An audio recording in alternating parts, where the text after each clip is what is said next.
Hey everybody, I'm Andreas. Welcome to the show. So I'm really excited to be back with Abiza, our Nigerian professor friend who's studying philosophy. He's living in Nigeria and he's going to tell us a little bit about African consciousness as well as what's going on in the world of Nigeria right now, which if you didn't know is crazy. There's a war, there's kidnappings, there's protests, there's a lot of things that we're going to cover.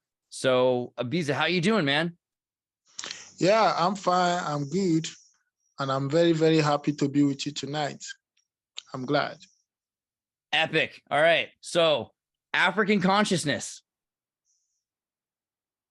Yeah, African consciousness, in a nutshell, um, we are trying to see how we can, you know, rather, we are talking African, when we say African consciousness, we are talking about Africa being aware of themselves, being aware of their own problem, being able to relate with their own problem so that that is the only way they can solve that particular problem. That is what we mean by African consciousness.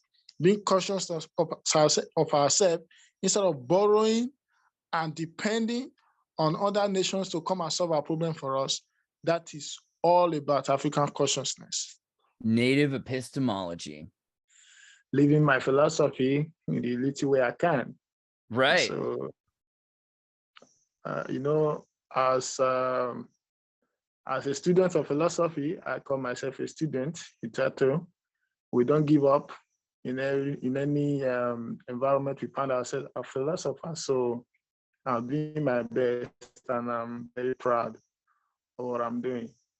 Yeah. That's awesome. So I know that like last time we spoke, it was like it wasn't that you hadn't all your life been working. You always work hard, but it's just that every time you work hard, something crazy happens around you. Like I know like a prison gets blown up, or the hospital there's an earthquake, there's a storm. People are the government collapses, new people take over. It's like you're standing in the street while all of this action is happening all around you and you're just trying to work your job and do what you have to do in life. So it's not exactly like you're lazy or anything like that. It's that you come from a really complicated world. It's not that you had to change anything. It's that everyone has to change all at the same time. Yes, that's true. That's true.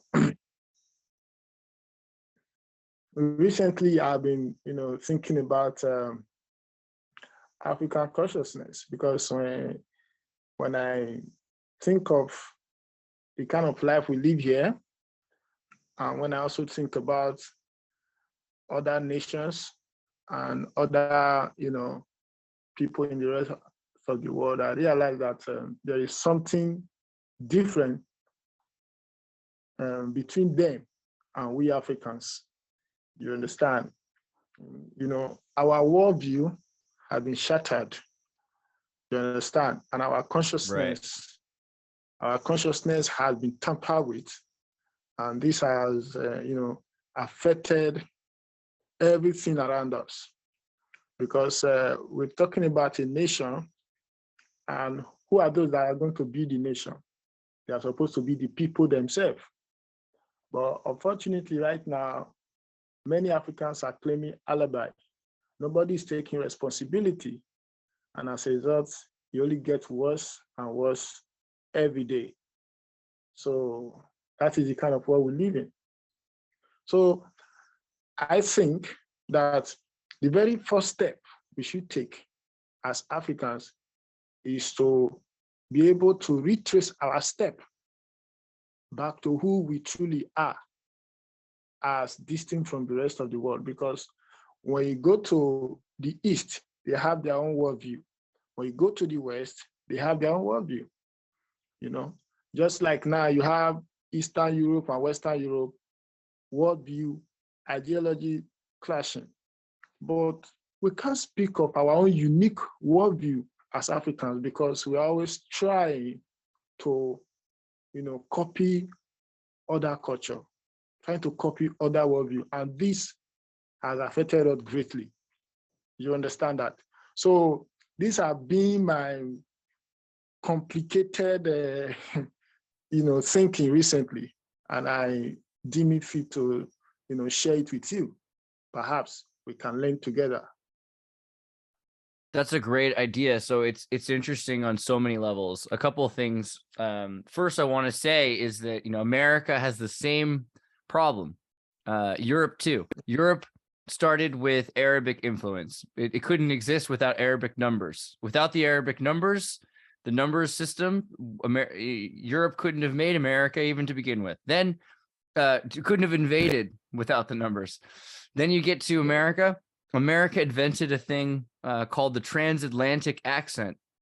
You have an accent. I have an accent. My accent's made up. It's fake. It was completely created on purpose. They wanted people to speak a certain way in America. Transatlantic accent. They took teachers and trained them to teach students and made movies in America with actors who learned how to speak a special way that no one spoke like in real life. Completely fake. And this became America. It's called the transatlantic accent because Atlantic to do with England and New York, saying this is similar to the Europeans. We want to be like the English, right? And we've moved away from this finally. But in America, we have two competing ideas often. There's it is America. It is the Western thought, Western culture, but there'll be the liberal or the conservative, or there'll be the elite versus the people, or there'll be the science versus the religion. So my question I ask to you, as you invite me to consider African culture, like in terms of the dynamic, which would it wouldn't just be one thing. What are the two most important arguments that would be fighting for priority in African consciousness? All right. Every society, they have a different way of viewing things. You understand? Looking at the people's epistemology, which they use to understand their ontology, which is their existence, the way they live their life, and the rest. A people's epistemology is what will determine their politics, their economy, and the rest. So Africans' epistemology, in that sense, we talk about a holistic way of understanding things. In the sense that analysis we must do, but synthesis we must also embrace. African consciousness rather is more or less synthetic rather than analytic. The reason I say that is that, in our last conversation, I told you about the African concept of Ubuntu and Ujamaa. You understand? Right. Remind us what Ubuntu and Jamaa is again for the audience who might not remember. Yes. The Ubuntu and Ujamaa concept talks about or speak about the idea that I am because we are. That means I cannot be without you. For me to be and be relevant in the community, I must be understood in the context of my brother, my sisters, my relative, and including my neighbors and the rest. So that is the concept of Ubuntu and Ujamaa. So African conscious, just like right now, Africa, we don't have the word. We don't have the word for uncle, niece, or nephew. We don't have words for that. These are, foreign words, because the way we understand reality, even if you are my uncle, you are equivalent to my father. Huh. Even if you are my niece, you are equivalent to my sister. That is African worldview for you. So it's more or less holistic. So African consciousness, in this case, has been bastardized in such a way that instead of us to use this, our unique epistemology and our understanding to solve our problem, we are trying to solve our problem in the consciousness of another person, which is Westerners. Right, absolutely. The Europeans, yes. And it's lonely. So it's the alternative is so lonely. Of course. problems are contextual. The kind of problem that a particular society is encountering will be different from, a problem that other society might be encountering too. So the Africans refuse to think of their own problem in their own context. So, breed so many problems, and the problem is now even being compounded. Because if I should understand my problem, then I will not suffer myself trying to convince another person, to help me out, because that person should understand my problem more than I do. Do you understand that? Yes. So when I talk about African consciousness in this context, yes, one of the prominent African philosophers, Kwame Nkrumah, the former president of Ghana, he was the first president of Ghana, Kwame Nkrumah. He wrote a book, and he has a philosophy which is called conscientism, otherwise known as Nkrumahnism. In that book, Nkrumah explained that the African way of approaching situations must be purposeful, in the sense that our accepting other people's idea, our accepting other people's way of life need to be purposeful. Do you understand that? So that we shouldn't just accept something because we believe those things are superior to ours. Rather, we should accept things because those things can solve our problem. But right now, what is going on is that Africa, they are accepting things that even themselves know that it's not compatible with our problem. Just like the modern idea of democracy that we practice. This is purely un-African. It can't solve our problem. It is not ours. It is not something that can, that we can relate with. That is why we are having problem with democracy. That is why, in fact, the kind of democracy we practice is ridiculous, because at the end of the day, what I call it pseudo-democracy, because it is not democracy at all, because at the end of the day, religion, other things will even, be what will determine the choice of the people. At the end of the day, the people are not actually free. They are not actually free, because a kind of a freedom, that is not how do I put it? A freedom that restricts you is not freedom at all.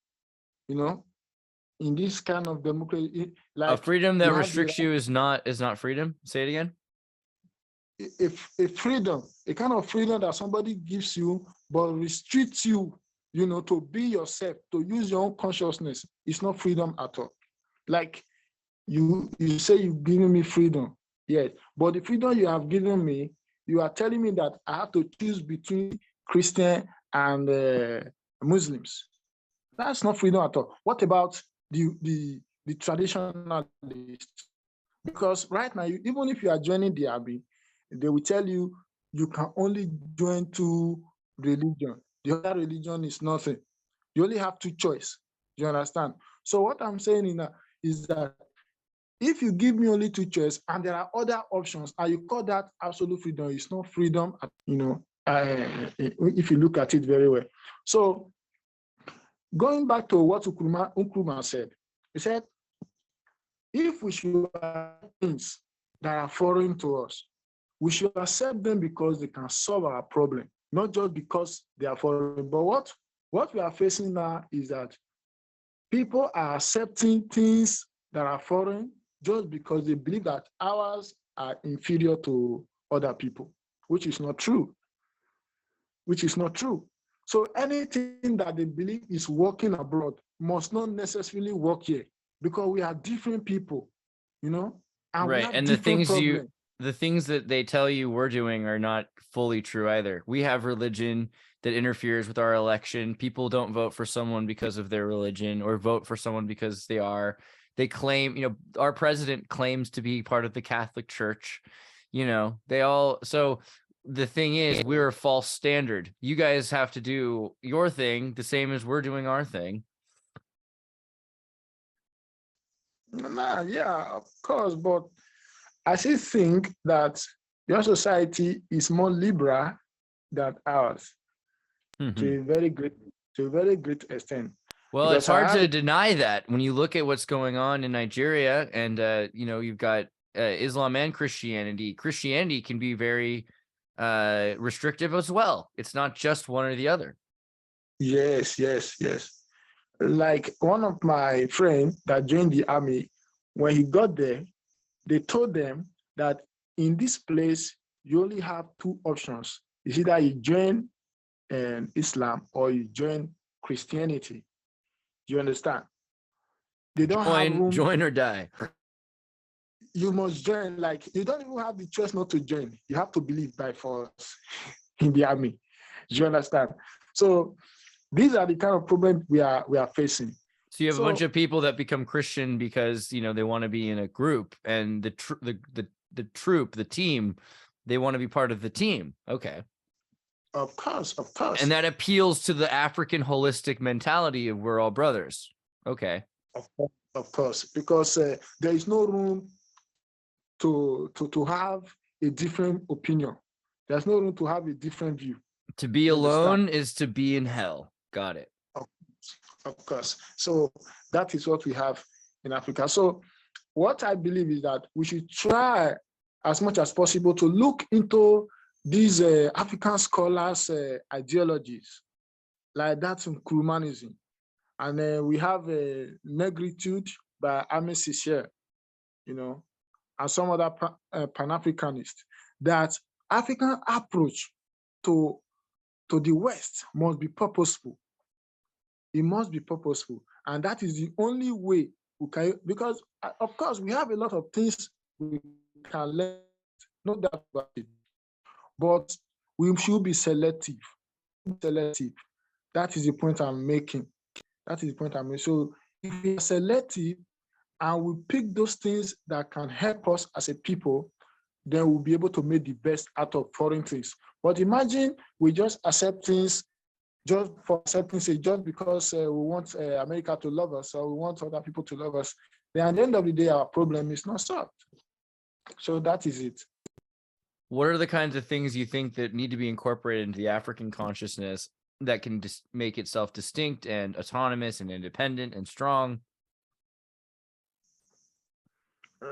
Yeah. Although I believe in the ways of our ancestors, but I also think that there should be a kind of liberalism in it, in the sense that the conservative nature of our tradition should not be exclusive. There should be a room for people, because in this modern life that we are in this age of technology, in fact, people are bound to have even crazy ideas. You understand? So people should be given opportunity to be themselves. They should be given, in as much as that does not negate or affect our collective peace as a people. You understand? How much room does that leave for people to be themselves? I mean, we have a certain limit here too. I mean, in certain cities, they don't want you to have guns. United States, you can own guns, but you can't carry them into certain cities because it affects the community. How far is the freedom going to extend in African countries? In fact, if I should tell you that there is no freedom here at all, I will be making an understatement. Okay. Yes, I'll make so just some amount of mobility and choice. Can you hear me now? Yeah, I think that's easier. Yeah, it's better quality. Go ahead, keep going. Okay. The best way that we can solve this problem is for us to be ourselves, like I said earlier. Talking about the level at which people are free in Nigeria, like I've said, I can tell you that an average Nigerian is not free at all. That freedom you hear, the democratic the whole idea of democracy is all utopic. You find it in writing, you find it in books. But when you come to the street of pragmatic living, you realize that all those things are just in writing. There is no freedom here at all. There is no freedom. There is nothing like, hello? Yeah, I'm still here. I'm just trying to save bandwidth so we hit the clearest audio. I'm hearing you. Okay. But so you're saying it's the idea of democracy is very utopian. It's this idea of a perfect paradise, but it's not very real. Not very real. So that is what we are having here. That's what we're having here. So we want to copy other people's style of government when we know very well that this style of government are not compatible with ours. You understand? Like in our last conversation, we were talking about the perfect form of government that I can think we can adopt here in Africa. Thomas Hobbes is more consistent with our own African culture than John Locke's democratic idea. Interesting. Can explain the difference. So Locke says that a bunch of people come together to make a Christian society. Hobbes says we live in chaos. Yeah. My in the state of nature was brutal, nasty, and life was short and all that. Rhinos and elephants step on people. I think that's true. That makes sense. Yeah. So like right now here in Africa, kings, as we believe, kings are not made, they are born. You understand? But according to democracy, kings are made. But in our African context, kings are not made, rather they are born. In fact, the day a person is born, you already know this person is going to be the king. It's like it is a kind of monarchical system of government. Do you understand? Yeah. Hello. Mm-hmm. So that is the point I'm making. So until we begin to retrace our step and take some of all these our lost ideas and see a way to harness them to make our society a better place, whatever we are doing, we are only chasing and fighting shadows. It will never materialize because we are not fighting our problem according to, in our own consciousness. We are fighting in other people's consciousness. What an American see as a problem is not what we see as a problem sometimes, but people don't understand this. There are so many things that you see as a problem, which sometimes I will not see it as a problem. Do you understand? Right. Have you heard of the banana republics? Do you know what those are? Banana Republic, right? Right. So in America, we had a point about 1890s where Theodore Roosevelt decided to take over the Philippines just on a whim. And what we did was, let me see if I can find the mock battle of Manila. The Spanish didn't want to surrender to lose to the natives because the Spanish controlled the Philippine Islands. So they said, hey, if you give us $20 million, we will fake losing. We'll lock out all the Filipinos. We'll use fake bullets and we'll have a fake battle. It'll be called the mock battle of Manila. And everyone will think that America won this war. And this is a true story. And this is very famous that America faked a war with Spain losing. Spain faked losing so America could take over the Philippines. After that, it became a thing where we owned a bunch of countries. Were they going to be states? The Philippines was now part of the United States. What's it happened? Did they become citizens and they can vote? No. The Filipinos, the Puerto Ricans, the British Samoans, all of these countries became property of the United States. Their people became property of the United States. And this began a big thing of these corporations going into these countries, particularly in South America, but there's also in Africa as well. And then corporations from America would own the land, own most of the country, build these giant companies that would enslave the local people to work for these companies. And this controlled huge sums of Africa as well, right? This is also why you think of the Congo with King Philip, the rubber plantations. And it's interesting because at the end of the day, these guys all come back. You go to England, and in England you have King Charles right now. There's no president of England. It's King Charles. They have a monarchy. So they've installed these systems of control where in America we don't have a king. In Africa, you even have kings. You're better off than we are. So, but in general, they have everyone think that they're lower than the elite. So I wonder, I mean, they've created this fake system for all of us. Africa is the one that might be the closest to breaking free because Africa has kings of their own and understands what it means to be a free person. Hello? Yeah, I was just letting any thoughts on that? Yes. It's not a matter of having kings, although we have kings, but the kings, are they active? That is what we should think about. Are they active? The kind of the kind of kings we have are just there for how would I put it? Just put them, so that the history will not be lost. They don't have power to do so much. It is actually the government that have the power to do things. In fact, right now, the system has been bastardized to the extent that even the president now is now having some kind of effect on who becomes the king in some community, which is not supposed to be. That's supposed to be a taboo. But now they play politics with it, and the right people sometimes are not finding their way to that kingship position. The kings are not effective. Right. That is the problem. Because they've lost their freedoms too. They've lost their freedom. So they are just there like a kind of image, just a figurehead, just put them there so that the people we are, can still have something to, hold on to relate with their history and their heritage. But in practice, they don't have freedom.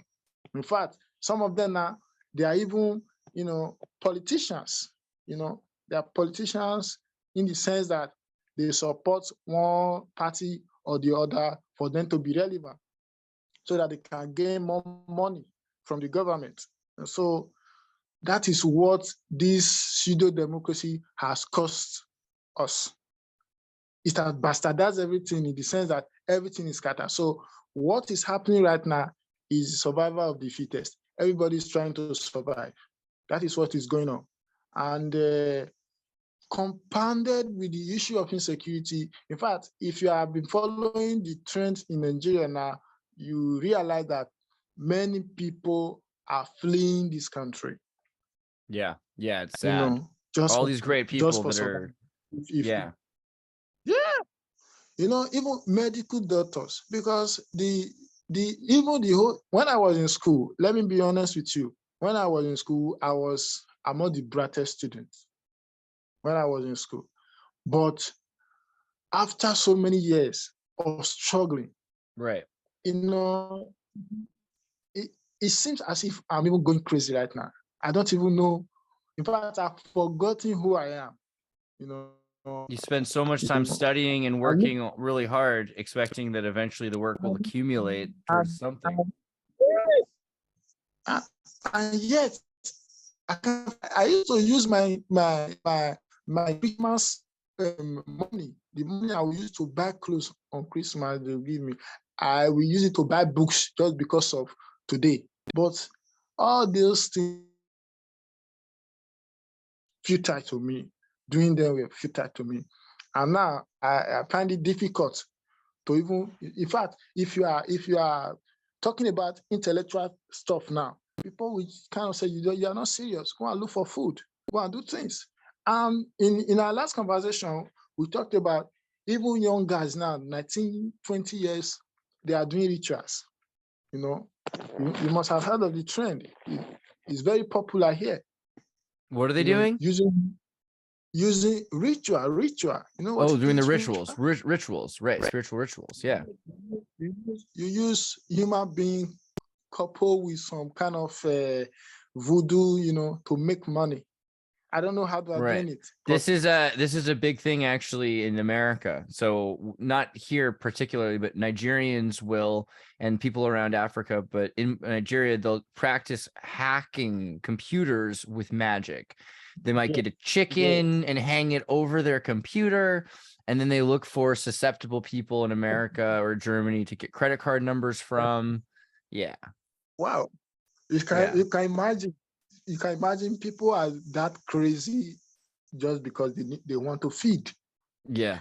Do you Right. understand? So because not everybody is patient enough to endure the suffering. Like right now, the only thing that I'm holding on to is still this idea of philosophy. This is what keeps me going. I'm still managing, to keep my head up and, have hope that tomorrow will be greater.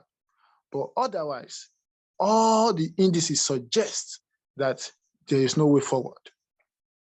That is a Hmm. fact. The rich are getting richer while the poor, they are getting poorer. And it's affecting even my brain. It's affecting me, you know. Well, it's It's hard to affecting me. argue, like in America. So, okay, when we tried to talk last time and we wanted to set up some way for people to send you support for your YouTube channel and for your philosophy videos, it was impossible because PayPal won't work in Nigeria. We tried coming up with ways around it. There were ways that made sense. I mean, Nigerian expats living in England can have an account as long as it's attached and everything. So it seemed like we should be able to do it, but they just didn't want someone in Nigeria to have access. I mean, it's like, this guy is fine. I've had a PayPal account for 20 years. I'm pretty sure I wouldn't risk it for somebody who wasn't safe. Like, this is a okay thing. And they just didn't want to make it possible. So it was really difficult. And so then I was thinking, okay, well, don't worry, Alfred, we'll figure something out with cryptocurrency. Well, as you've seen in the last month, cryptocurrency is crashing. Like the Great Depression, it went from 60 to 20 to 15. It'll be 12,000 very soon. It's going down, down, down. And all of this is attached to the FTX, which was a trading firm that the CIA most likely created or manipulated in order to crash the international economies and to know what other people are putting money into. So it does feel kind of like there's somebody trying to keep Nigerians from, I mean, you're an educated guy who's trying to work hard. What other reason is it that they don't want you to do it other than you're Nigerian? What else could it be? I would like to know. I just want to understand. When the slave masters sees the potential of his slaves, he becomes threatened. He wouldn't want them to rise because once you acquire the knowledge, you realize that you are being in chain, you will definitely fight for your freedom. Do you understand? Right. In Nigeria, there are so many agitations. Like I've told you before, the youth are now more politically conscious. And the only way to make an average Nigerian not to fight is to cripple him economically. Hold on, say To that. make sure, Turn off your camera again and say it, because the compression is it's hard to. But I'm gonna get some footage of you walking around in Nigeria, and we'll put it up right here. It'll be great. Well, hello. Yeah, say it again. I think the audio is having some problems. Oh, I can hear you now. Now that there's no camera, it's easier. Okay. So the point I'm making is that the only way to make people to be subjected to this hardship so that they don't rise up and defend their rights is to make sure that they remain perpetually poor. Because a poor man cannot think of his rights. So if you remove that opportunity from him to grow, definitely you can control him as long as you want. So that is the kind of mentality the government are using, they are having. They want to make sure that they cripple the people economically, use hunger and starvation to punish the people so that they will be thinking of food instead of thinking of their freedom. Because it is somebody, who is strong that can fight. So once somebody is weak, once somebody is hungry, he will not be talking about freedom. So that is why they are using that means to make sure that every opportunity, every hole that they know that money is going to come from, they want to make sure that it becomes hard for an average Nigerian so that it doesn't survive easily. Do you see this picture the slogan here? Is that make them suffer. Make them suffer. This picture I'm sending you is Maslow's hierarchy. So that they lose their consciousness and they don't realize themselves. This picture I'm sending you is Maslow's hierarchy of needs, and it's from Abraham Maslow. There's a bunch of these, but the idea of that first you deal with the foundation, the fundamental is the physiological needs, and then you move on to safety and then self-belonging. From when you've got your fundamental taken care of, which is in an often Ubuntu kind of idea, then you can have esteem. And from esteem, you can work on self-actualization. And so if they make sure you can't get to self-actualization, you're trapped. Of course. You can see exactly what I've been saying. So everything, affects, the other. Yes, everything affects the other. So that is the point. But the people who can afford it, they travel abroad and just to survive, because the government are not ready to make things easy soon. So that is just it. Man, it's so frustrating, because you'd think that we would be able to come up with some sort of a solution because there's so much technology. We're able to communicate right now. I mean, they're trying to make it harder to communicate. I've noticed this even with people that are only a few hundred miles away, not just thousands of miles away, that there's a haziness to the signal now. They're like, I don't know if we want them to communicate. And the amount of information that you're sharing, that it's at odds with what NPR or BBC or Fox and CNN, they'll say about Africa, what they'll say about Nigeria. They'll tell us one side of the story, but you don't get to meet. Right. It's interesting that you think Hobbes is such an African, mindset, because in my opinion, it's just the more correct mindset, always was too. I never thought that Locke made much sense. Locke seems like such a lie. Like there's no circumstance where Locke makes sense, where that people do that. I mean, even in a religious cult, let's say a religion comes together to build a utopia. You've got some people at the top of the religious cult that are controlling everybody, and then there turns into then there's sex scandals and abuse of children almost every time. So, I mean, it's not, to me, fair that Locke is given so much credit and taught in school, where Hobbes says, let's be real. Worst case scenario, people hurt each other. People don't like each other, and then people die. Or worse, it's not just people. Let's say you go outside of the people, and then there's a bunch of wild animals. I mean, the world is harsh. So I think it's interesting. I also like your interest in the dialectic, Hegelian dialectic. How do you think the dialectic works in an African way? Okay, the Hegelian dialectics, like we know, is that it is made out of three concepts, which you have the thesis, the antithesis, and the synthesis. So that in every situation, in every period of history, there is always a thesis. And that thesis is the state of affairs, which in turn is going to be combated, going to be conflicted with the antithesis, which will now lead to the synthesis.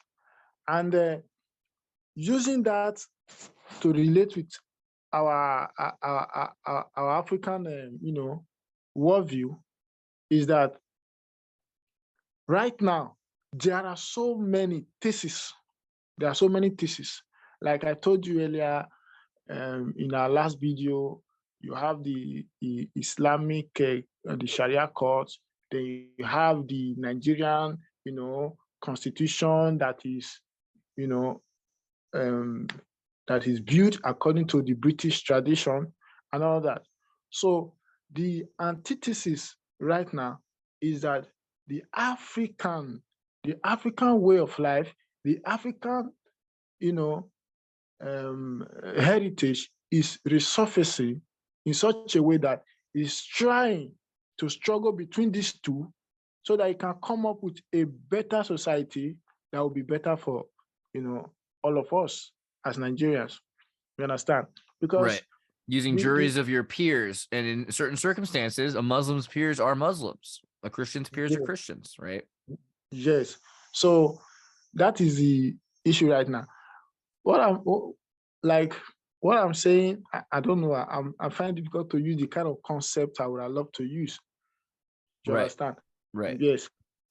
But Africa right now is in a deep mess because, like I said earlier, the kind of idea that we have accepted are not compatible with our problem, are not compatible, with the kind of solution we need to solve our problem.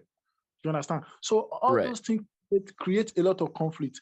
And what is happening? You see the violence that is ravaging Nigeria, the terrorism and all those stuff, are the thesis and the antithesis struggling between themselves.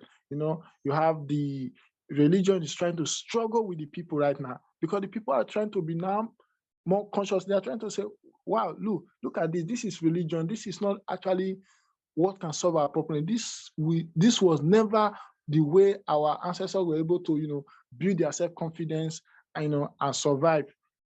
So the fight is not, affecting every other aspect of our life. And that is why we are here. And the fight is still on, and we believe that someday the antithesis and the thesis will lead us to a better synthesis. So that is the truth. So Hegel, is kind of very complicated. You understand?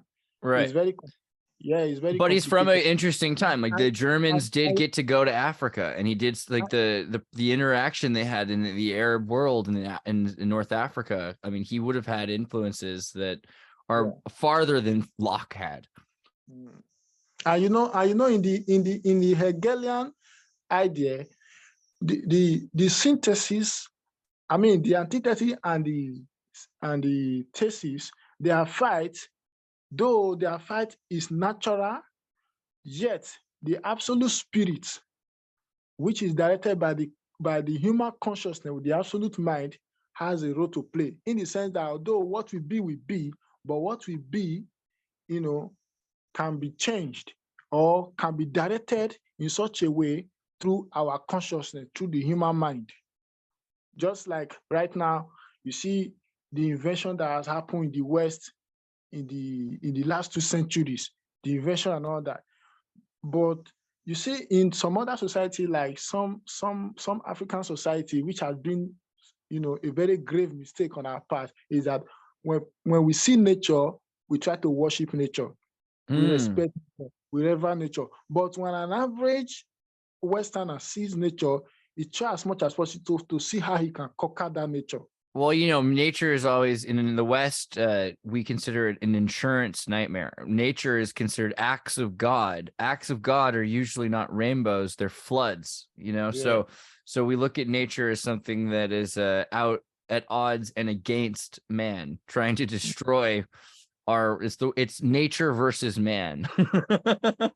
You see, in Africa, you must have heard of the word evil forest. Evil forest, really? Tell me more. Yeah. Oh, I can't hear you. Well, while I wait for you to come back. Can you hear me now? Yeah. Go ahead. Keep going. The evil forest. The idea of the evil forest is that when the white men came, when the British came, the colonial masters, there was a particular forest. In fact, in every society, the Africans, they don't, do anything with that particular forest. The forest It's has a like lot a forbidden forest for of humans. yes, it has a lot of resources in it, but the African reserve it for the evil ones, for the devils. They believe that the devils they reside there, so they don't cultivate it, they don't do anything, they don't exploit the forest. But when the colonial masters came, they said they can go and exploit the forest if they can survive the devils and the rest over there. And the white men actually went to the forest. They were able to conquer the forest. They built churches and they did a lot of things with the forest. So you can see how they were able to conquer that particular nature. So when African man sees wind, he wants to worship the wind. He sees water, he wants to worship the water. But an average Westerner, when he sees those things, he thinks of a way to conquer those things for his own advantage. And that is why we have airplane now that can, survive the air. And then we have the ship on the sea that can survive the water. So all these things are things that, as I was saying, they are pragmatic way of solving things. And these are the things that we should be actually accepting from the West. So that, like I said earlier, our approach to their way of life will now be purposeful. Do you understand that? Right. But Yes. there's something interesting. So, okay, the idea of being reverent to nature, you had like 3 or 4 words that all go together to you. Because if you love something, you respect something, you honor something, then you might worship something.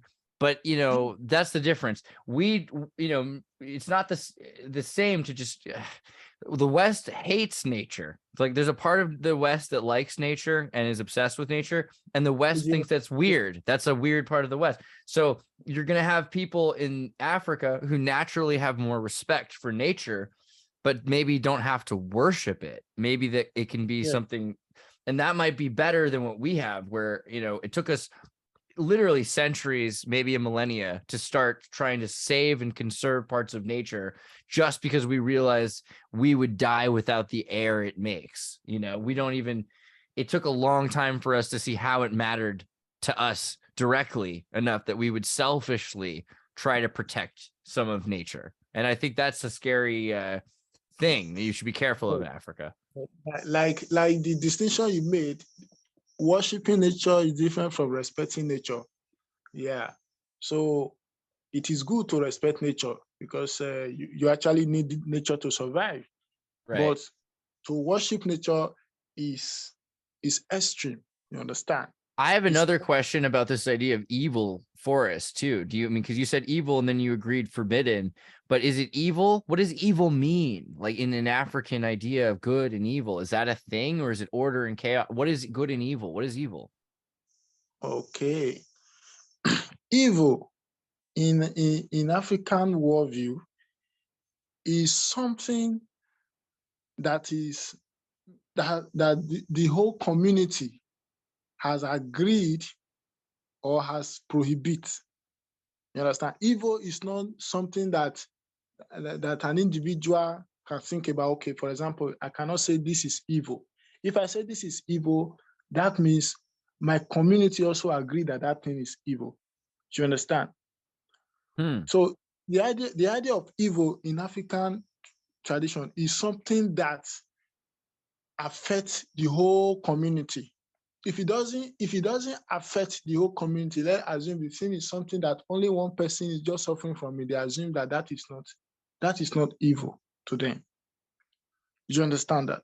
So it all boils down to having a kind of collective society, the Ubuntu, rather than an individualistic society.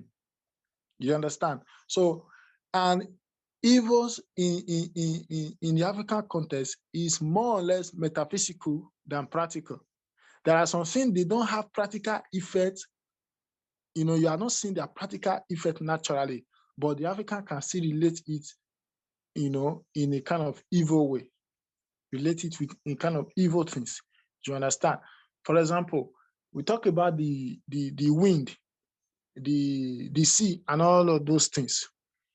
The way you treat if a particular river or body of water is sacred, the way you treat that thing, you understand, an African person can, conclude that you have done evil to that, even if nobody is killed, you can conclude that this is evil. You understand? Like, okay, I wake up at night. There is a way, as a man, there is a way, for example, I'm supposed to pee.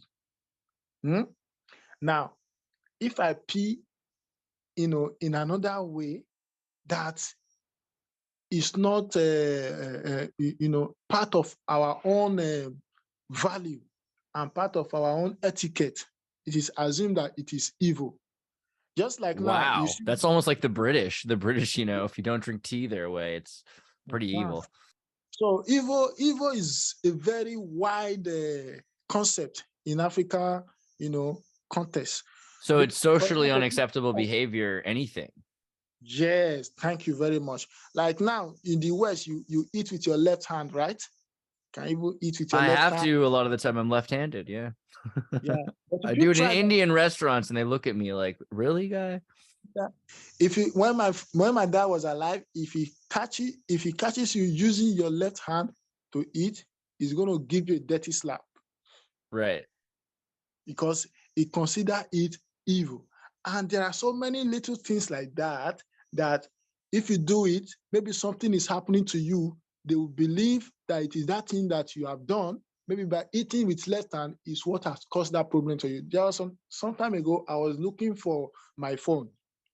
As I was looking for my phone, I told my mom, I couldn't find my phone. For a very long time, I was looking for it. I didn't know that I kept it somewhere. My mom said it was because I kept it with my left hand. If you keep something with your left hand, it will be very difficult for you to, find that thing when you are looking for it. That it was because I kept it with my left hand. That was the reason I couldn't find it on time. So are most of the kids who are born left-hand dominant, are they forced to learn to write with their right hand still? They used to force them to write with their right hand until the government and, some very educated people started, giving them some kind of advice and orientation that it was better for these kids to continue to write with their left hand because that would be easier for them. Yeah. You understand? And Right. I have two brothers too. They went to a particular community, a particular village. There is a particular type of beans that is forbidden in my community. We don't eat it. Once you are from my community, if you eat that kind of beans, you have problem with your stomach. Really? This is interesting. So in the Pythagorean Greeks, they have forbidden eating certain kinds of beans. What kind of bean aren't you supposed to eat, and why? I really don't know how to relate with that kind of beans in English language. Okay. But it's a kind of one of our traditional food anyway, because you have to pound it. You have to pound the beans. It's not just the normal beans you cook it. You have to cook it and pound it and mash it like that. So when they ate the beans, they realized that they started having problems with their stomach. The two of my brothers, their stomach were swollen, and the people they ate the beans with, their stomach were not swollen. Hello, are you there? Is this the right kind of bean? Yeah, something like this. Wow. Something like this. So so many people ate that particular beans, but two of my brothers, they were the one that were affected. So when they were doing the analysis and the consultation, they said they were affected because they came from a particular community that forbid eating that particular beans. So you can see the whole idea of evil is Right. It wasn't very bad before, but now that you're a certain kind of part of this tribe, this bean is hexed for you. You're not supposed to eat that bean. It's a specific thing. Yes. So you can see that the whole idea of evil in African context is very wide. Actions alone does not actually determine evil, but the intention too determines what is evil. Do you understand that? So that is it. Because if for example, if you are very hungry, and you enter somebody's farm and you are starving, it is evident that you are starving. You can go and take something from somebody's farm, maybe pineapple, and you eat it, and nothing will happen. They will not call it evil because they will say because you are hungry. That's a kind of John Fletcher situationism, right? But once they know that that thing you already have it, and you want to go and take it from another person again, and you already have your own, they will not liken it to a kind of greed, and that is when that becomes stealing. So it's not just taking something that is stealing, but your intention behind that, in taking of that thing, that is what makes it stealing. Imagine you are hungry, like I said, imagine you are hungry, you pluck somebody's fruit and eat, and the person knows that you were hungry when you did that. The person will not sue you, the person will not accuse you of stealing. But if you already have it enough in your compound, or you have the fruit, and then you still go and get another person's own, maybe the person doesn't even have as much as you have, then that is when it becomes evil, because it is now born out of greed in African context. So the African, like I said, the African way of life, the African, way of viewing things is very, very, very unique. It's very unique. There are some cultures you enter, you live, you see, there are some Americans actually that come to explore Africa. Maybe one day you have time, you come, you'll be amazed. I have to. I can't wait. Some very unique traditions here. You'll So be amazed. have you heard of Mkele Mbembe? Do you know what this is, Mkele Mbembe? So actually, I came across this particular video some time ago on YouTube also. Oh, cool. Yeah, it's interesting what they show, because obviously a lot of this is kind of, faked, but then there's later videos showing, Frenchmen going deeper and deeper into the Congo, trading cigarettes to get as deep as they can get into the Congo basin. And when they found out, which is only second to the Amazon in terms of how big it is, then they found all these stories of Mkele Mbembe. Have you heard of Mkele Mbembe, the Congo dinosaur? The idea that there's still a living kind of almost dinosaur that lives in the deepest part of the Congo. Wow, I have not heard of this. This is a legend, the pygmy we've talked about, but there have been stories, Dutch, Belgians, who found this thing, this giant river monster, essentially, that lives in the Congo River. There's a few other things like this. You've heard of a Loch Ness monster. The Loch Ness monster is kind of the Western version.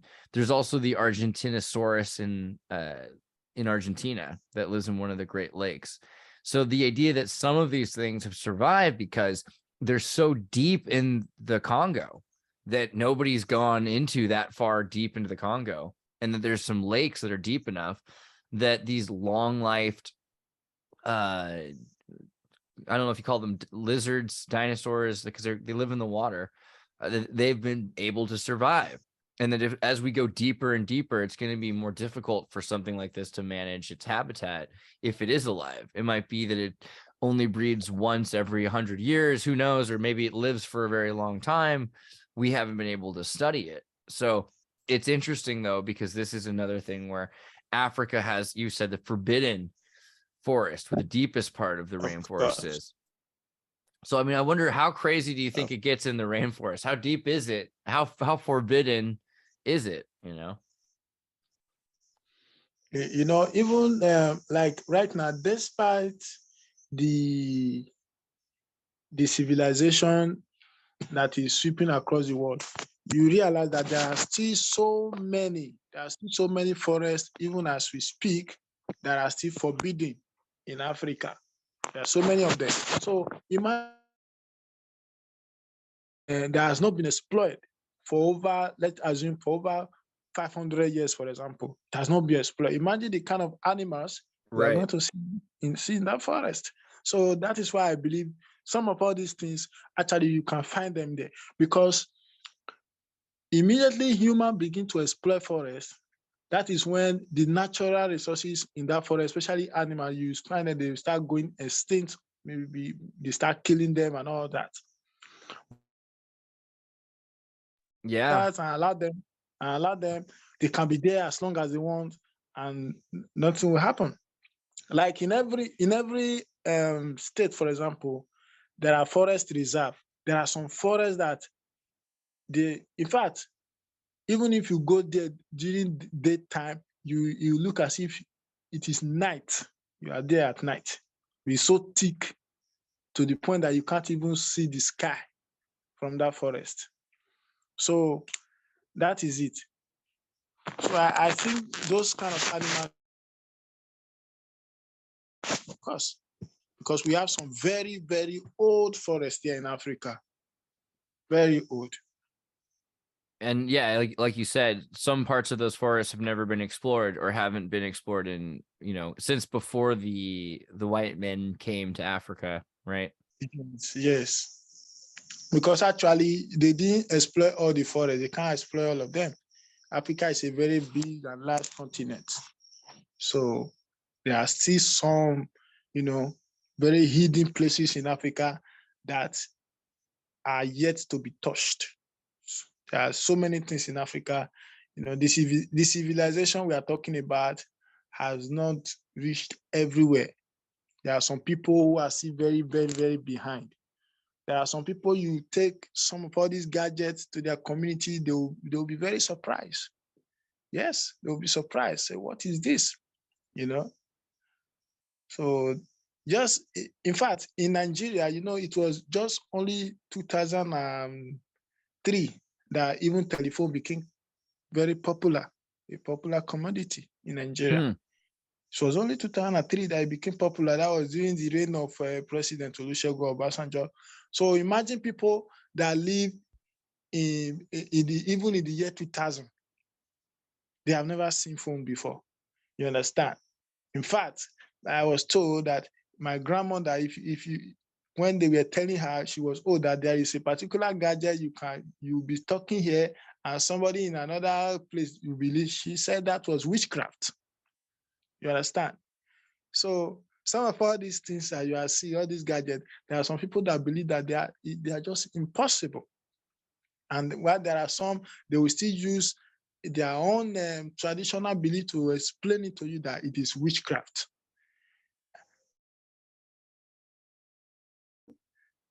I'm seeing here that What? Germany started returning the Benin bronzes, finally started returning some of these symbols. Yes. I think, but honestly, it is a good thing. It is a good thing. And in fact, it will make people to know more about their lost history here in Benin, that actually we also had a very, very great and very, very remarkable history at that, to boost our self-confidence, you understand? But owing to the kind of problem that we are facing right now, the problem of, look, Andrews, so many things that are intellectual, aesthetics will not make sense to you when you are hungry. Right. Aesthetics will not make sense to you. So even the issue of, nobody is talking about it, because look at the rate of inflation. Right. 800, a dollar is equivalent to 800 naira. You can imagine, it has not been so bad. $1 is equivalent to 800 naira, in the market right now. So talking about art now, if people becomes, very, very What was interesting. What was it last time we spoke? Has it stayed the same or gone down or risen up? It has increased. The inflation has. Right. So you can't even put money into investments or in a bank because it just immediately, decreases in inflation. Right. But the government now, they thought that people have been hoarding money, and that is what is leading to this economic crisis. So, right. So people are just saving too much money. That's the problem. Okay. some people even Say it again. Say it again. Sorry, I got cut. some people bury money in their compound, Right. keep money. Some of the politicians, they know that if they take the money to the bank, they will be, they will be implicating themselves. So what Right. they do, they store money. Some people store money just the same way. You enter some company, you see a particular tank, you think that it is water inside, but you realize that money has been stored there, money, and people are suffering. So imagine that. So what the government did recently was that they said they want to redesign the note, the Naira note, so that from January, if you don't put your money to the in your bank account, your money will become worthless. It will lose its value. That is the next step the government is trying to use now to get people to put their money in circulation. Yeah, centralize the currency so they can Yes, control it and invest it they themselves. can Yeah. control to a great extent the issue of inflation. Who's the largest Nigerian bank? Pardon? Central Bank of Nigeria? Is that Yeah, the of course. Yes, the Central Bank of Nigeria. That is the government bank, the largest Nigerian bank. got Then it? we have other commercial bank, like the one I'm working with, First Bank of Nigeria. It's also a very large bank too, but it's private, it's commercial. Right. They seem cool though. I don't know. I'm all right with this. I like this guy. Get support. He seems Yes, yes. nice. This is First Bank. Yeah, Yeah. it's First Bank. That's my bank. Central bank though, so central bank trying to take all the currency, keep it in digital circulation so that they can invest it themselves, and they can say, look how much money, look at the GDP of Nigeria, invest in us, at a lower rate so that we can own these businesses. That is scary. Very, very. It's interesting because you keep talking about Nigerian consciousness and an African consciousness. But Nigerian consciousness is even its own thing, because you've got, the Dahomey Republic, the French invasion, the Benin rebellion, the kinds of things that led to a free Africa started maybe in some cases with a free Nigeria. So, I mean, do you think that almost in a sense, Nigeria has to be a major player in African consciousness because it always has been? Yes, you see, Nigeria as a country is a very, very, in fact, Nigeria is a country that is made up of many, many countries, many cultures. We have over 500 tribes in Nigeria. Yes, as much as we have over 500, so many languages in Nigeria. And when you look at the history of Nigeria, so many powerful kingdoms were conquered by the British to create this nation called Nigeria. Remember, we have the Yorubas. You have heard of the Oyo Empire, Mm-hmm. which is found in the West. And then you have heard of the Kane Bono Empire, which is found in the northern part of Nigeria. And then you have a kind of Acephalous society, which was found in the east, and in the middle of the south, we call it Niger Delta. You have the Benin Empire. All these powerful kingdoms were brought together by the British to form one nation. You understand? Different culture coming together to form one nation, and that gave Nigeria a very great opportunity to find themselves even more powerful than the rest of the African countries. Yeah, this is a good thing, maybe. Normally, the African breakups and forcing together of states was to destroy Africa by putting them, cutting a tribe in half, putting two enemy tribes together. But do you think that this actually might have helped Nigeria? Did you guys work it out? Or are your tribes able to work together somewhat? I mean, honestly speaking, it is not working for us here.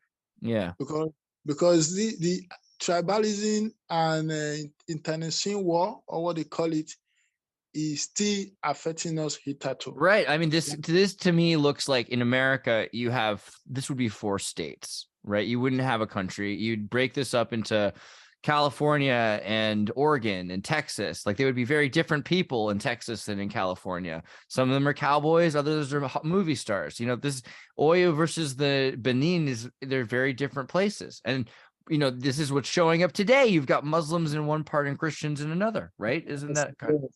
You see that? Yes. One part, if you go to the northern part of Nigeria again, apart from the differences in religion, you realize that they are conservative. They are more conservative than the people in the south. They are more conservative than the people in the south. Do you think that's to do with economy or geography? Is it because of the way? Is it where they live? Like, the coast is more liberal and the mountains are more conservative. Why is that? It is the kind of interaction they have with the Arabs. They, you know, the people in the north, they were having what we call the trans-Sahara slave trade for centuries. Okay. So the slave trade really affects the yeah. Then the people in the south, they were experiencing the transatlantic slave trade with the Europeans. Mm-hmm. Totally different slave trade, by the way, right? And the European culture and the Arab culture, definitely there are so many differences. You understand? Like, if you come here in the north right now, you realize that they even almost worship their leaders as if their leaders are their gods. They don't question authority. They don't hold leaders responsible for their actions. You understand? That is for the north. But when you go to the south are more, you know, liberal in such a way that they hold their leadership responsible for their leadership failure. And at the end of the day, that is why you see this kind of so many conflicts, you know, erupting during election, because one part of the country is conservative, doesn't really want to change anything. You just want to leave things the way things are. Even if people are corrupt, some people believe that they are born to rule. They should be in power, you know. While some, they are born to be subject. They should remain subject forever. While other people are saying, no, we are all humans and we should be able to make a change together. So that is the problem. Right. Hello? Man, yeah. I'm just thinking about it because it's so part of the plan.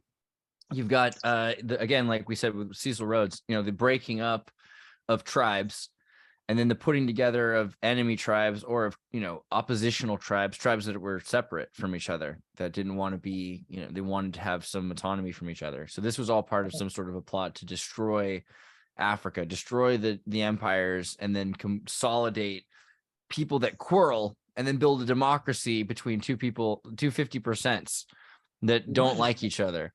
The other thing that's funny is you're saying, oh yeah, you know, the Arabs are different and the Christians are different, but both of them have something in common. They both seem to have no problem with the slave trade of Africans from Nigeria. I mean, here's this and that. So there's an inignorable fact. Yes. And so it's funny that this is, I mean, not to say that there isn't benefit to glean from Christianity and Islam. I mean, Islam is a very, there's a reason why it helps a lot of people.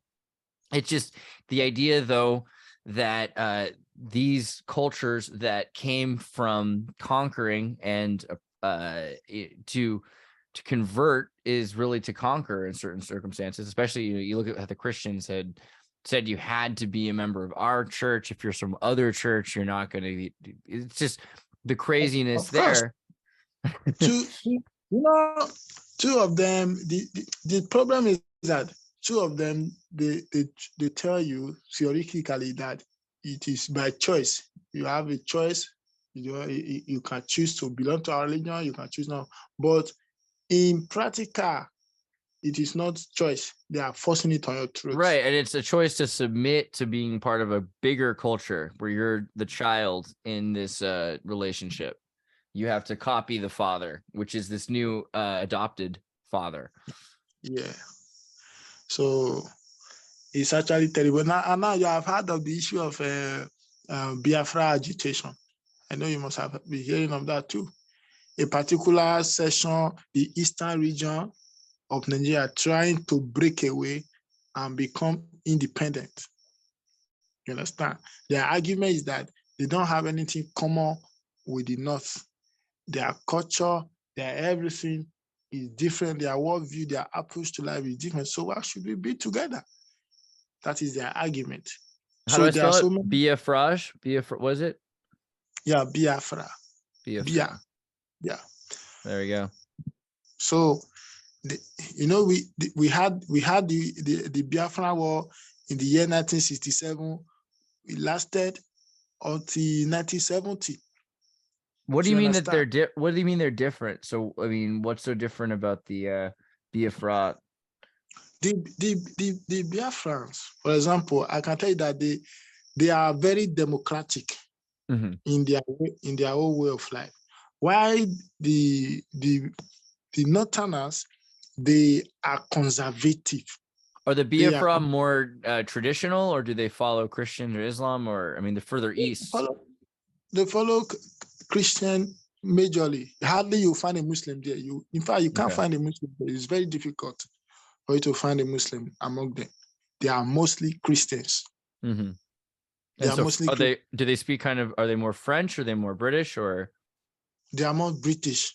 But okay. during the war, they accused the British of supporting Nigeria for not allowing them to break away. So as a result of that, they started shifting their alliance to the French. Gotcha. That's That's because how that Britain, happened. they call Nigeria a British company. That British create Nigeria because of the oil, so that they can be milking the country. So that has Wow. been the problem. So this man you are seeing here, Odumegwu Ojukwu, he was the person who decided to secede that particular region, eastern region called Biafra, in the year 1967. After so many struggle for some years, he decided that no, they will need to break away to form. But the war did not end well in his favor.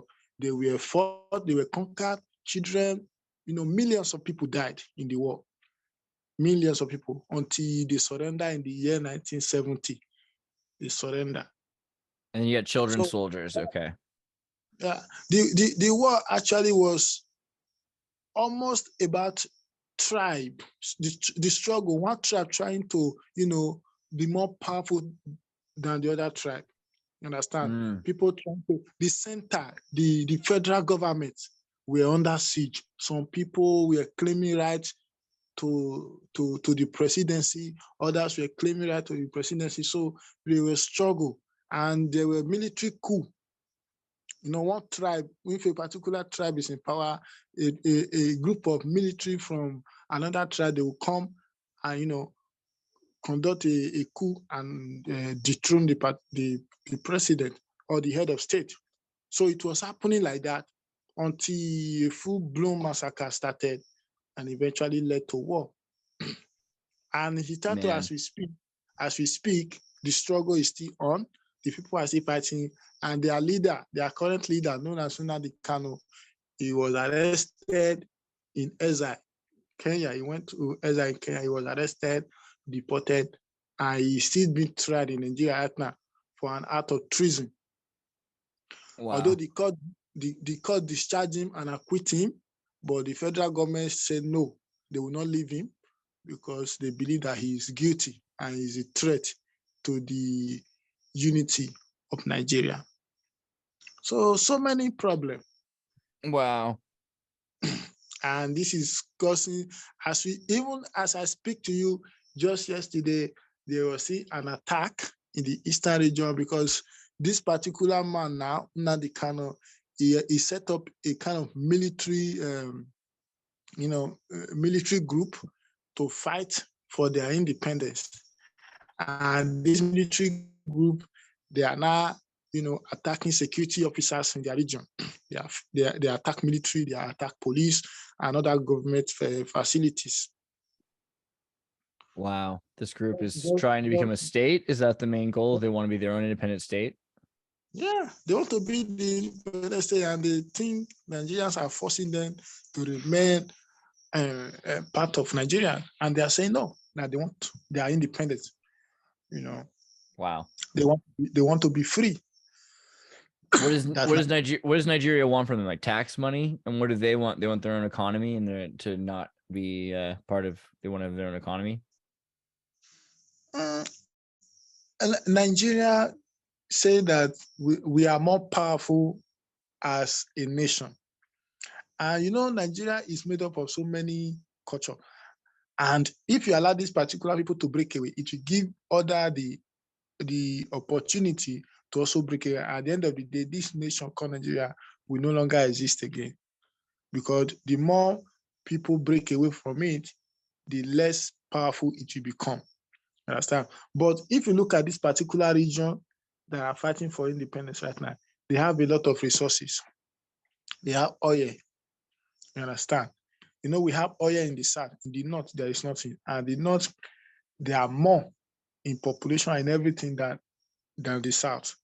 You understand? So because of the oil now, if you allow these people to break away, the oil, which is the major source of Nigeria income, will be affected. They will no longer have access to that oil because the oil is coming from this particular region. So that is why the Nigerians are forcing them that no, you must stay and remain with us as one nation instead of breaking it. So that is the problem right now. It seems like things could be easier if, like you said, going back to the African way of things. So you have a confederation of tribes. The tribes can work together in certain circumstances. This is actually how the United States started. Confederation, Confederated Papers, United States. Even if they are not given the opportunity, at least they should be acknowledged. You understand? They should be acknowledged. For example, if you are going to gain employment or do anything government or anything about Nigeria, they only give you two options. You see religion there, Christianity or Islam. I'm saying that why don't we include traditional religion, traditionalists too? So you look at America originally. Okay, so America starts out, and you got a bunch of these little areas, and one they speak German, right? All of here they speak this Pennsylvania Dutch. English only won to German by 2 votes when they were saying, what language should we speak here? A lot of people spoke Chinese in New York. You have a lot of Russians and Turks. Everyone spoke different languages, is my point. And then you've got people in Louisiana, down here that into Georgia and South Carolina, you had people speaking French. And then in Alabama and things, you have people speaking German and Dutch again. So French, German, English is just a little tiny taste of this. All of these are tribes, you could say. And what they said was, all right, well, we like it here. We don't want other people to hurt us. We want to do our own thing, though. So I'm going to be a country, essentially. I'll be the state of Georgia. You know what? South Carolina and North Carolina had to split. They couldn't just be the Carolinas. They had to be South Carolina and North Carolina because they were that different. So then, but still, they could work together in the sense that in times of invasion, if Georgia gets invaded, it's the same coast as South Carolina. If South Carolina gets, so is North Carolina. So they're going to work together if there's a war. Of course. But originally, we didn't even have the United States dollar. There was the Georgia dollar, the North Carolina dollar, the Virginia dollar. Each one had their own dollar. And then they traded with each other. So it took a while before we got to a point where so much of the United States is one thing. And I think we forget that. It might make more sense to let the tribes in Nigeria be their own kinds of autonomous governments that work together, in certain circumstances. There's certain things where you work together. If there's a bunch of people, if aliens invade, okay, all the tribes get together, right? That makes sense. That makes sense. Otherwise, the tribes get to make their own tribal rules for their own tribes in their own areas. And also that's the other question is, do the tribes get one area, or do a bunch of tribes kind of live in the same place and they have to share the river? They live in different places. Like I said, we have different tribes occupying different areas in Nigeria. different areas. Do they share a lake from different shore, or are they, I mean, how much, because if it is that simple that each tribe has its own district, that's not such a problem, right? Then each tribe can run their own district, and then the big questions they answer together as a committee of chiefs. That is what we are agitating, that we can have a kind of confederal system of government, allow these different tribes and regions, allow them to be autonomous, but however, they will still be contributing economically to the central government, And like you said earlier, it will make them even stronger, because if there are invaders, then they will have to get together, contribute their resources to fight. But developing their own region, developing their own area should be their problem, should be their own particular problem. That is what we are saying. For example, we have resources in the south, we have resources in the southeast, we have resources in the southwest. They should harness those resources in their respective areas to develop their region. But at the end of the day, they will be remitting some particular, quota or allocation to the central government to maintain the exclusive matters. Yeah. You understand? So that is the point. But if you leave Nigeria the way it is right now, a kind of a system of government that is built according to the American system of government, you realize that the government is like no man's job. People don't want to work. Do you understand? People are just seeing government as a kind of, well, I'm going there to make money, After all, it's not my business. Let me just enjoy myself and go home. No offense to this politician. I just pulled him up. It was not a personal. I don't know what he's up to. People don't, but assuming it is our problem, assuming it is a problem that affects me as a region, as a tribe, I will be more enthusiastic to solve that problem. Yeah. But once other tribes are involved, this one is waiting for the other one, this one is waiting for that. Everyone is accusing, one another. This one is saying you are the one that spoiled this country. The other one is saying, you are the one. So at the end of the day, we are still trying to accept, again, our consciousness first, to accept our problem before we can think of even finding a solution. And it will be very difficult for you to get a solution once you are claiming alibi. Once you don't want to take responsibility of the problem, it will be very difficult for that problem to be solved. Otherwise, you just be shifting the problem, rotating it, and nobody will accept it. So that is it. It's crazy also looking at how things have changed in aesthetic, because you used to have a bunch of people that always wore suits, trying to look like British and American butlers, presidents, and waiters, right?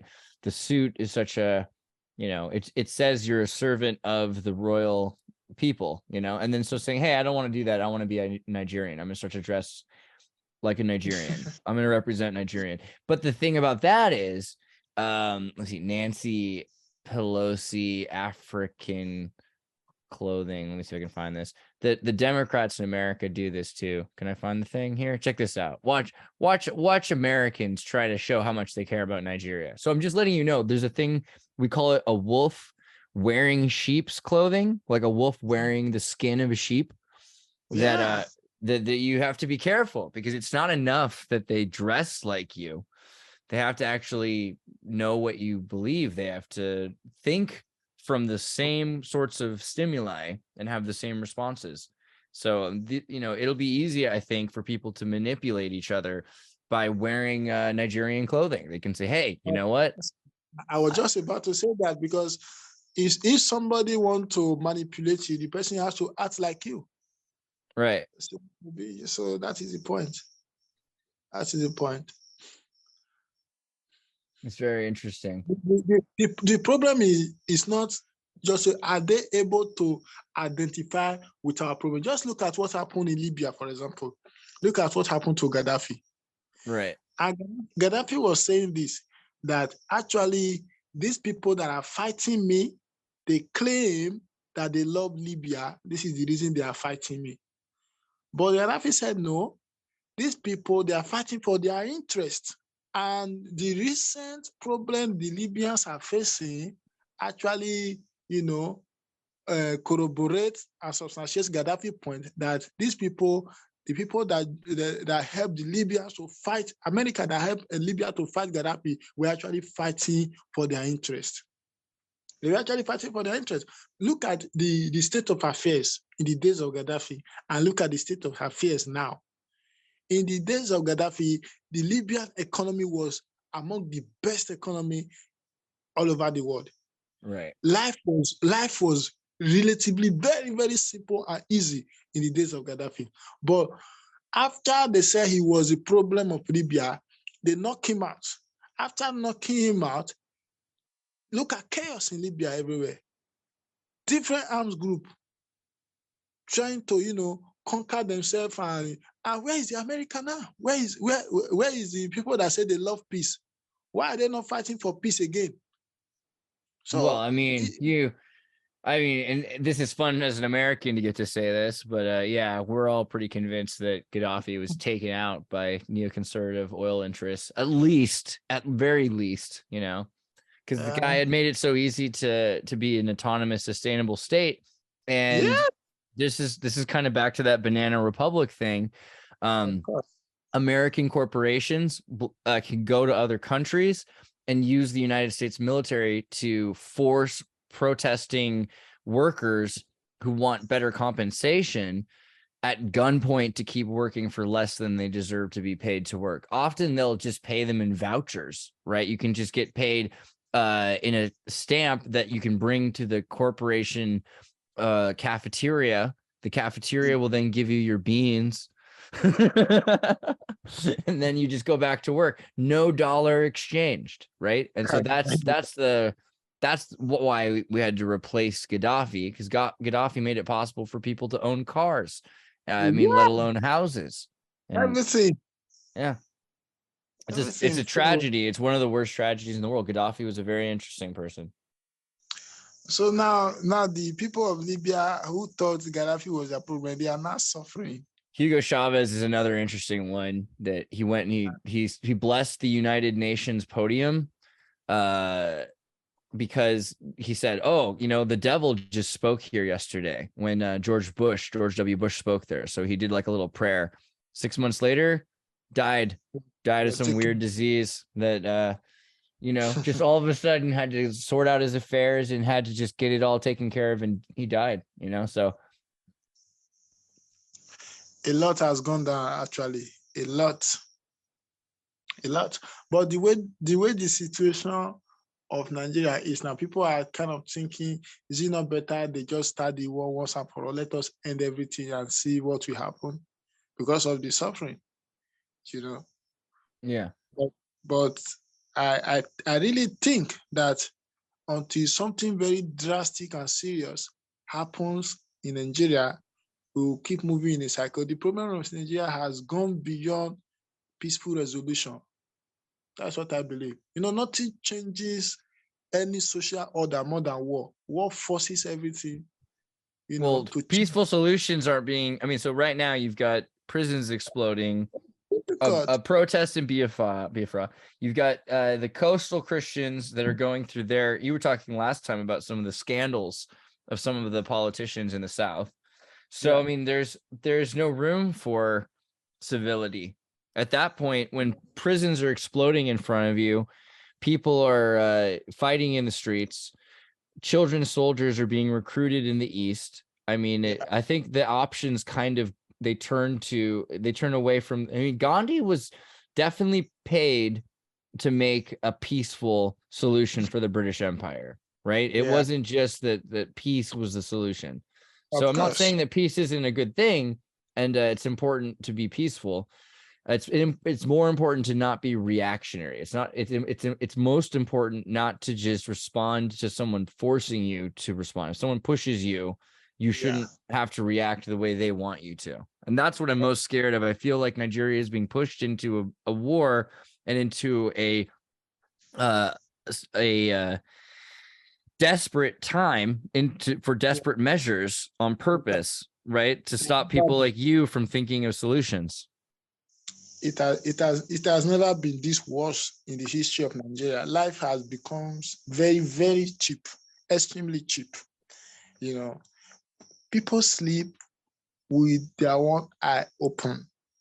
You understand? And the rate are people that have money now, people that are rich. Just a few months ago, one of the auditors in our bank, many of them, they travel abroad with their family. Some move to the UK, some move to Canada to go and settle there because life is no longer certain here.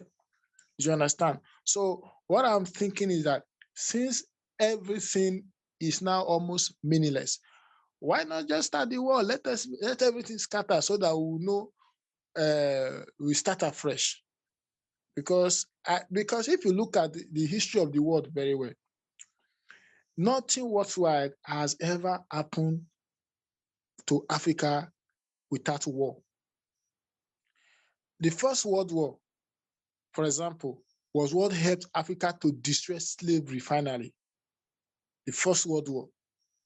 Then the Second World War helps Africa to destroy colonialism finally. You understand? And the economic crisis that we find ourselves now, to be able to get out of this mess, we need this ruling class set of people. They need to be out of the way entirely. They need to be flushed out. Fresh blood need to come in for things to work well in Africa. And that is my own philosophy. That is my stand. That no matter who you vote for, right now, the candidate, the campaign is going on and everybody is selling. To me, as a person, there is nothing worthwhile, no matter who you vote for. Nothing worthwhile will happen because the system has been bastardized beyond repair. Beyond repair, the people's consciousness has been affected. Imagine, sir, let me tell you, in this time of voting, politicians go to villages, they give the women onions, they give them some little measure of rice, and these women will sell their vote, they sell their conscience to these politicians just because of food. So people are not even thinking about voting for the right person. The highest bidders carries the vote. Do you understand? So the rich people now are not the one. Vote is just like you go to the market, you buy pepper. That is what is going on right now. So in that kind of a system, that is why I say for people to be able to make their own choice, they must be conscious first. People are not conscious of themselves. People who are not conscious of themselves, how can they make the right choice? That is my shout. That is my cry. How can somebody, a woman who is hungry, who is looking for food, how can she make the right choice? Somebody who is giving birth at home, who doesn't have access to a hospital, who doesn't have access to quality water, you want that person to make a right choice? That person it will be difficult for that person. Anybody that gives that person peanuts, the person is ready to worship that person and sell his or her vote to that person. That is the point. So even the primary election that was done to select the candidate before the aspirant became candidate, what happened? People were buying votes as if they were buying tomatoes in the market. The delegate that were sent to go and choose candidates for us, these delegates themselves, because they were also, interested in, solving their hunger problem, they went and they were giving some money, and the kind of candidate they came up with are candidates that are even frustrating. So we are even thinking, how did these people, with their record of stealing, with their record of fraud, how were they able to be chosen again as candidates to run the affairs of this country for another 4 years? So it's tiring. It's tiring. That is why I'm still talking about African consciousness. I don't know how to put it for people to understand. There is not even angels can come down to help African. That is why I love what the Muslims say sometimes. They say Allah will not change the course of a people who have not changed their mind. People who have not changed their mind. If somebody should be able to be in a particular state, normal state, before that person can make a choice. But somebody who is not in a normal state, how can that person, like right now, there are some choices that I cannot make. I will not lie to you, sir. There are some choices that I cannot make. Somebody that is suffering, how will you make that choice? You must make mistakes because you are not doing well. Do you understand? That is the point. That is the point. So Africans, they said there should be an orientation, there should be a kind of massive mobilization to sensitize people about these problems.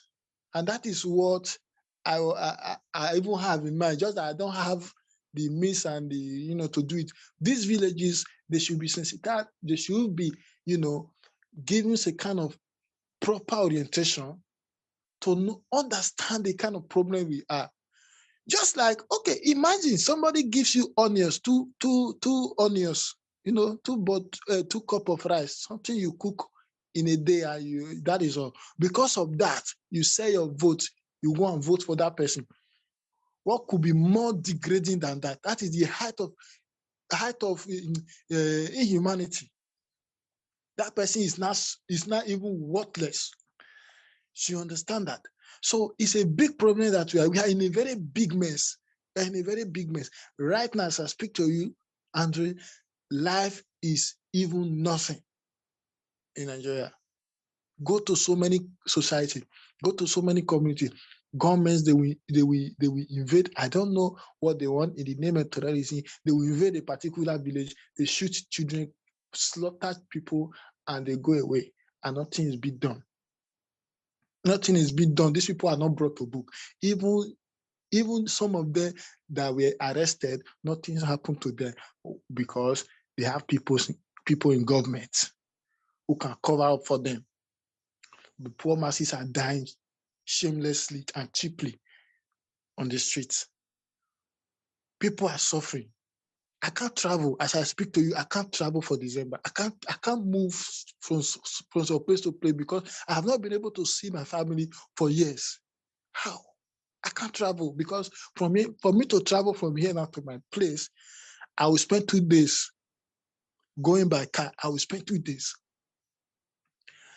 And with the situation or the security situation on ground, before you know it, you are kidnapped.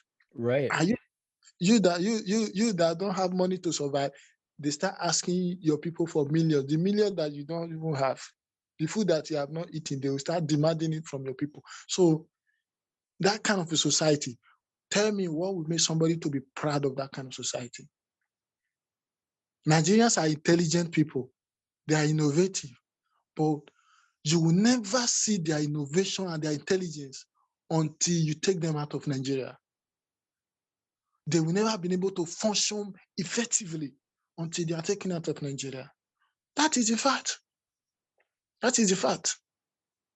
So the problem is so huge to the point that, like I said, the only thing I don't know anymore. I'm just praying. I'm just praying. So we just hope that, we are lucky someday. It's just So an that incredible. Sorry, keep going. you might see.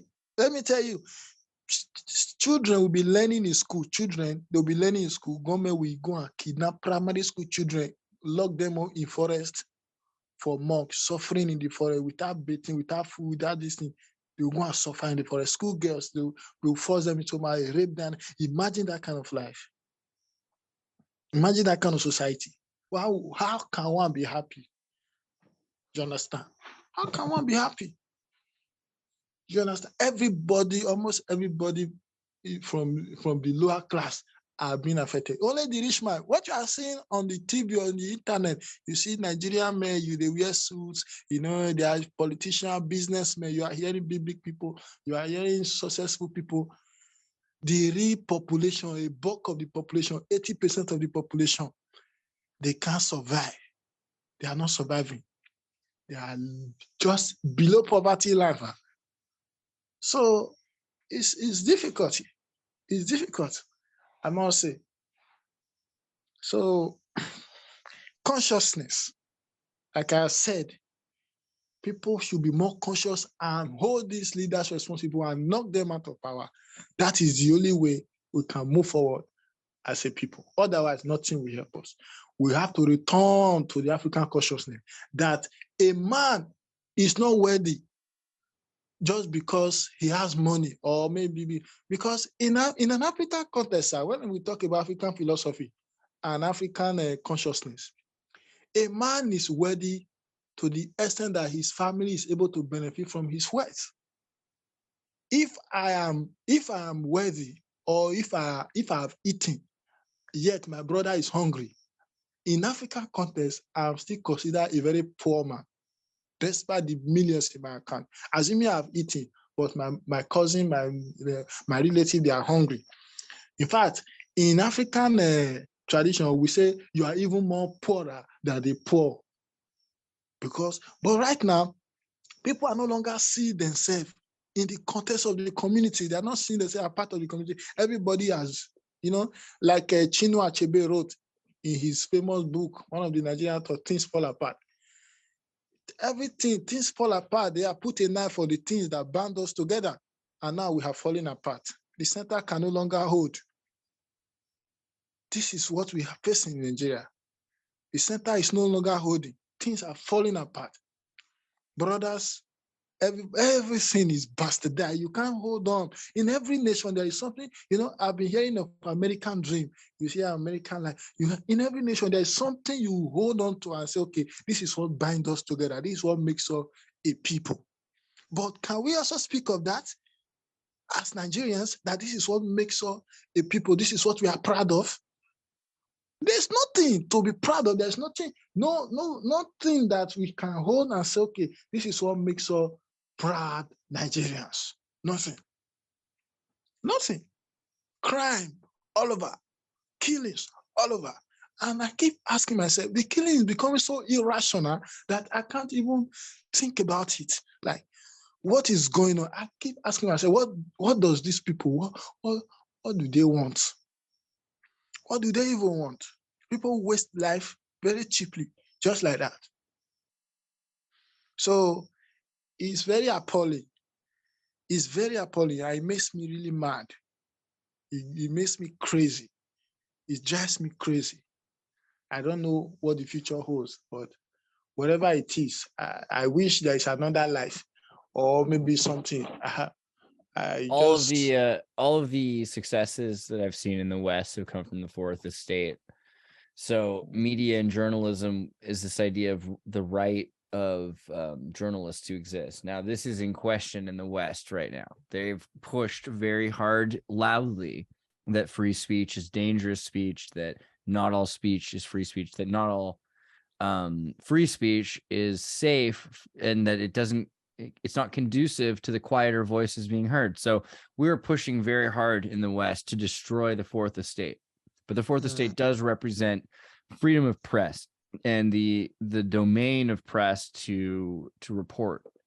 Transparency over and over again has disrupted schemes of conspiracy in the West. We've seen so many times over. Granted, they'll often come up with a new spin and end up back in power. We have the same corruption. We have human trafficking. There are girls and boys who go missing here too.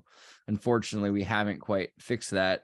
And granted, the older stories were more prevalent of kidnapping. They are few and far between in America. In fact, what's that one called?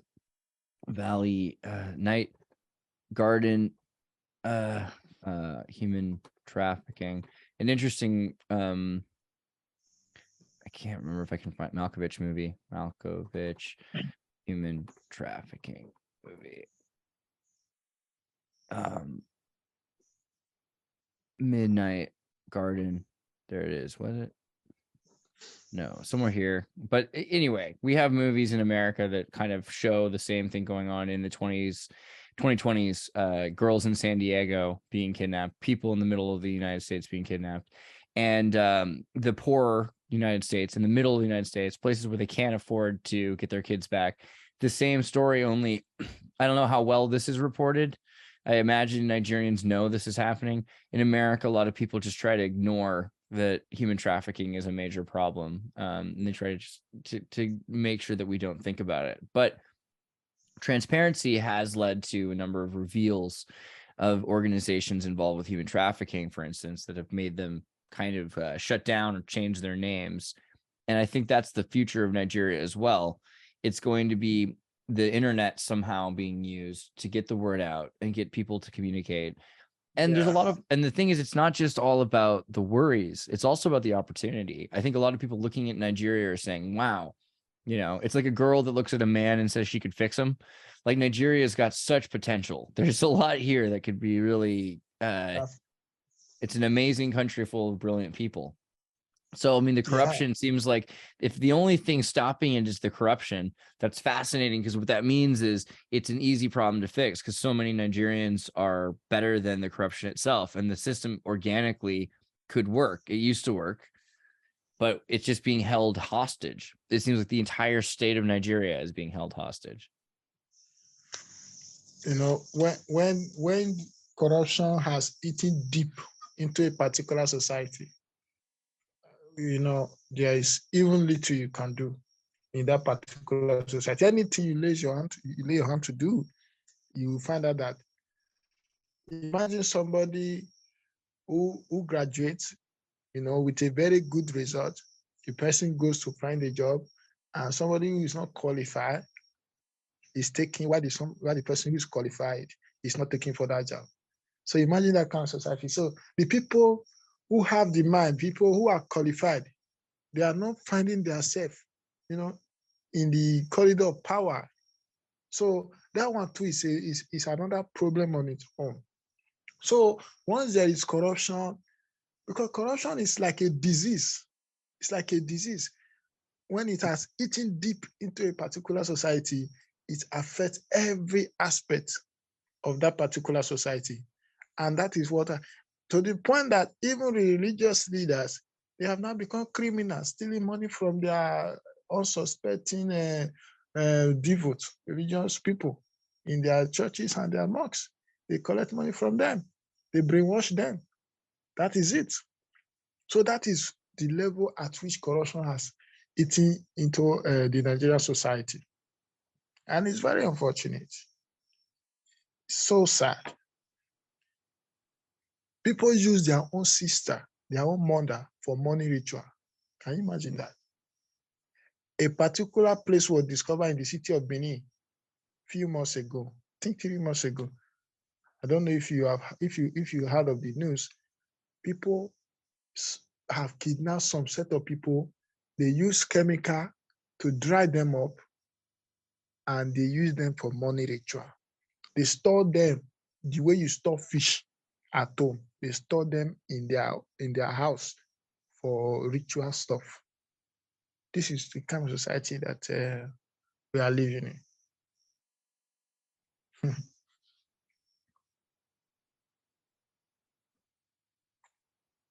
So a lot of things going on in Nigeria.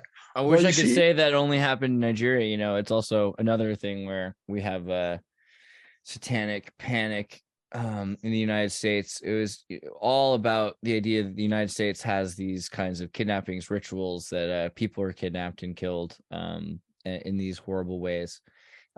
So it's a pervasive problem, and it's something that isn't just Nigerian. And a lot of the time here, it's the elite who are safe enough to practice these kinds of things that get involved. There's the whole thing with Bill Clinton in Haiti, for instance, right?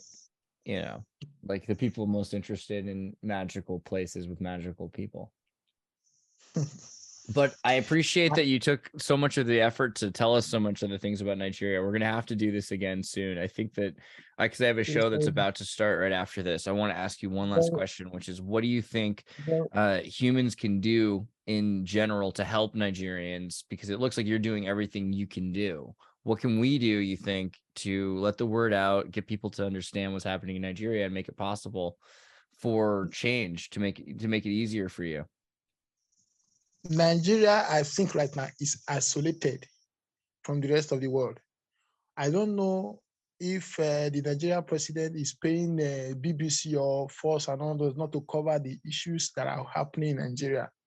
The people are not aware of the kind of problems that Nigerians are having, the kind of corruption and the kind of evil that is going on in this country, the rate at which people are dying. When somebody died, I heard of George Floyd, right? He was killed by a policeman, and the whole world heard of it. I'm telling you that the number of people that are dying in Nigeria every day, they are dying in their hundreds. How comes we are not seeing those things on the TV? So people should be able to at least expose what is happening in Nigeria to the rest of the world so that the world will know what is happening in Nigeria. And again, there should be a media. For example, I have that plan.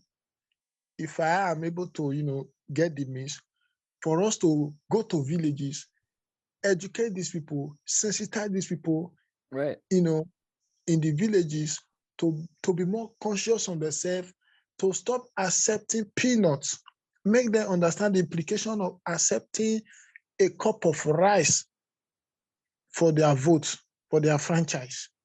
You imagine somebody accept a cup of rice because of hunger and vote for the wrong candidate. That means the person has taken a cup of rice to suffer for 4 years. So all those things are as a result of lack of orientation, lack of education. So if there are people who take it upon themselves to educate these poor women, these people in the villages that, look, this is what we are supposed to do. This is how we are supposed to make our choice. This is how we can be more conscious of our problem so that we can solve this problem. I believe that will also go a long way to help Nigeria as a people. You understand? So basically, people like us who are suffering and wasting away in Nigeria, who used to have a very bright future, but we are getting old now and we are looking for how to survive. Check out this picture really quickly. See this right here? This is a picture of New York City. Do you see how they're all fighting? Look at the guy. Yes. Look at the guy's faces. So there's some normal people here, but look at this guy's kind of face. Kind of looks like a gorilla. And this guy kind of looks like a gorilla. Of course. Do you know what people these are supposed to represent? I can't even imagine. The Irish people. So they're saying these crazy Irish people who were feeding potatoes to vote for who we want to vote for. Why won't they just do what they're told? They're basically like animals. And this is the propaganda system that is used on everybody: the Japanese, the Italians, the Irish, the Africans, right? Africa's the same story. People say, oh, you're like animals if you don't do what the British tell you to do. Yeah. Same with the Irish. Of course. I get it. Gotcha. I'm gonna have to read this book, Chinua Achebe. Things Fall Apart. It's not voluminous. You can read it in a sitting, and it's very, very interesting. In fact, he was using this book, Things Fall Apart, to relate with the African, problem, the way Nigeria has become so divided. Because he said that before the British came, we were one, we were together. But by the time they came, everything was falling apart. That is why he said in one of his famous quotations that they have put a knife on the thing that binds us together, and now we have fallen apart. Things fall apart. The center can no longer hold. Knife as a bandage. Wow. Yes. that is what this book is all about. It's a very, very interesting book. And you will also know more and learn more about the African culture from Things Fall Apart too. I'm going to read this. By the time you see me next, when we talk in a couple of weeks, we do another show, then I'll have gotten this read and I'll know a little bit more. Yeah. But this, sorry, I have to say this. This Luno Bitcoin account that I created the other time, if we have the, I have a Bitcoin account. You know, you asked me. Oh, you do? Epic. Yeah, I did. And it's working. Okay, guys, I know Bitcoin's at a crash state right now, but here's your chance to actually try to do something. If you want to help out Abiza, Alfred Abiza here in Nigeria, you know what? We're going to put the link to his crypto account. And if you send him a few bucks, it'll change his life. So do that. Here's the link in the description below to his wallet. Send him a couple American dollars, you know, maybe 10 or 20. You could do it. It wouldn't be the worst thing to do. And it's not hard to do because the other thing is you probably don't even have Bitcoin right now. You could just get a couple dollars and send it to him. And we'll see what happens with that. All right. To the moon, Abiza. To the moon. That's what we're going to do. Well, I appreciate that you took the time to talk. Thank you again for being here. And the links in the description below also lead you back to his YouTube channel, so you can check out Alfred's work there. I'm very happy for your patience with me, and I'm very, very grateful. I'm always grateful to you. Turn up. I'm very happy anytime I'm talking to you. I'm nervous because I love you so much. That is why I'm nervous when I'm talking to you.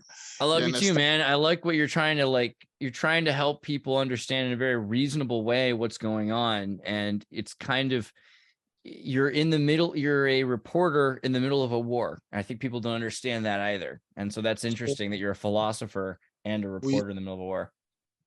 With the little sense that you are able to, you know, I'm able to make, you know, I really appreciate your audience. I love it a lot, and it's encouraging. It gives me opportunity the courage not to forget about my dreams. So I'm really, very, really happy.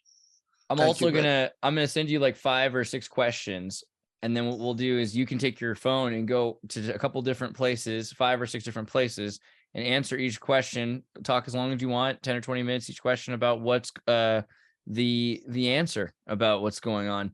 And then that way we can put that up on the channel and people can see you, hear you, and it'll be an even cleaner signal. And then they'll also be able to see a little bit of your home and places around where you live. All right. That would be great.